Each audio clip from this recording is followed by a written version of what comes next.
उत्तरी भारत के पहाड़ी इलाके में एक विशाल चट्टान की ऊंचाई पर एक पुरानी और खतरनाक खदान थी जिसे लोग काल पहाड़ी के नाम से जानते थे। यह खदान किसी गांव के पास नहीं थी, बल्कि चारों ओर से सूनी और बंजर भूमि से घिरी हुई थी। लोग इसे दूर से ही देख सकते थे, लेकिन कोई भी इस चट्टानी इलाके में जाने की हिम्मत नहीं करता था। कई साल पहले इस खदान में खनिज निकाले जाते थे, लेकिन अचानक खदान में हुए एक भयानक हादसे के बाद यह खदान हमेशा के लिए बंद कर दी गई।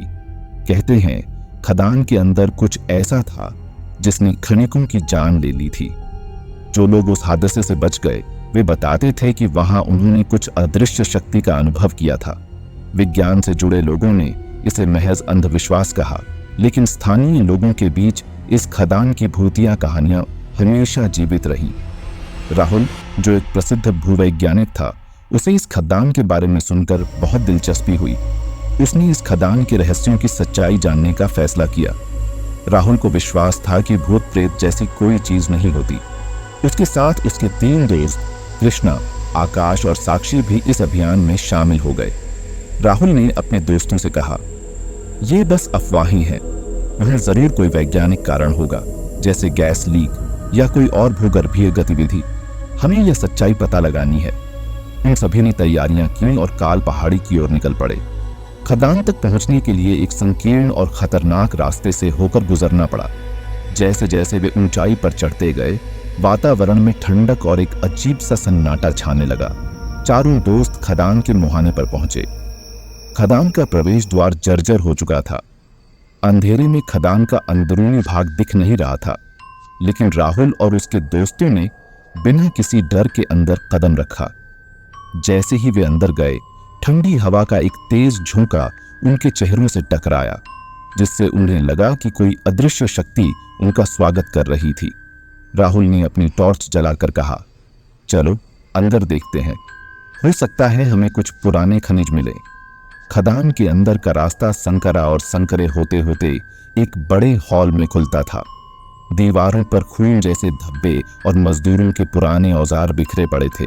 यहाँ का माहौल बेहद डरावना था। साक्षी ने सहमते हुए कहा, यहाँ कुछ ठीक नहीं लग रहा, हमें वापस चलना चाहिए।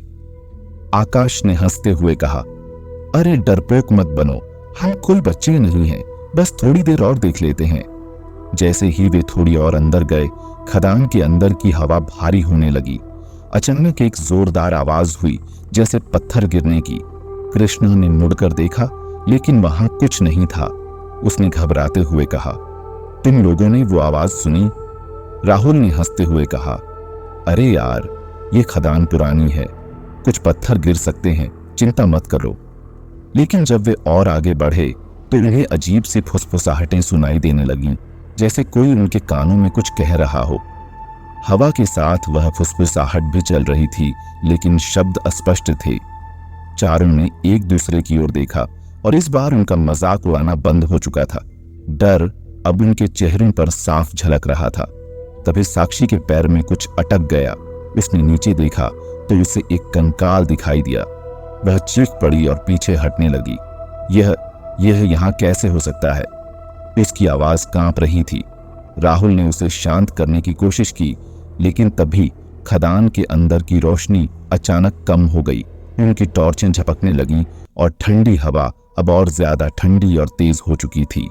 तभी उन्होंने किसी को चलते हुए महसूस किया, जैसे कोई अदृश्य शक्ति उनके इर्द गिर्द घूम रही हो। जैसे ही वे खदान की ओर भीतर जाने लगे, अचानक आकाश गायब हो गया। उसने पीछे देखा और किसी को नहीं पाया। सब चौंक गए और उसे खोजने लगे। उन्होंने उसे कई बार आवाज दी, लेकिन कोई जवाब नहीं मिला। अब साक्षी और कृष्णा पूरी तरह घबरा चुके थे। आकाश कहाँ गया? साक्षी ने घबराते हुए पूछा। राहुल भी अब चिंता में पड़ गया था। हमें उसे ढूंढना होगा, उसने कहा, लेकिन वह खुद भी समझ नहीं पा रहा था कि यह कैसे हुआ। थोड़ी देर बाद कृष्णा भी अचानक गायब हो गया। इस बार साक्षी की चीख गूंज उठी।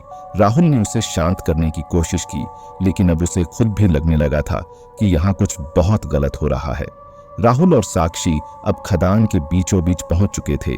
तभी उन्हें खदान की गहराई में से किसी की आवाज सुनाई दी, एक बूढ़े आदमी की आवाज। तुम लोग यहाँ क्यों आए हो?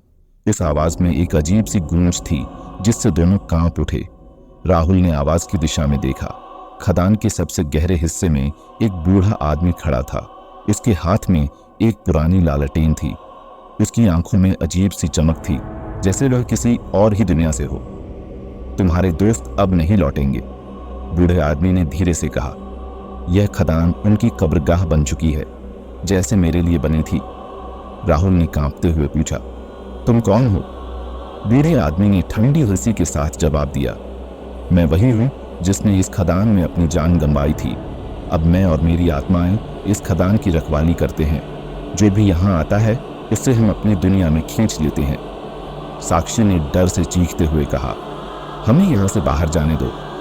बूढ़े आदमी ने उनकी ओर देखा और कहा, तुम जा सकते हो, लेकिन एक शर्त पर, तुम दोनों में से कोई एक ही जाएगा।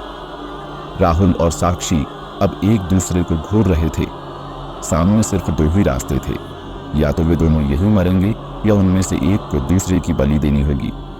बूढ़े आदमी की हंसी अब और गहरी हो गई थी और उसकी आंखों की चमक और भयानक हो चुकी थी। राहुल ने अचानक फैसला किया, तुम जाओ साक्षी। उसने साक्षी की ओर देखा और कहा, मैं यहीं रहूंगा। साक्षी की आंखों में आंसू आ गए। नहीं राहुल, हम दोनों यहां से निकल सकते हैं।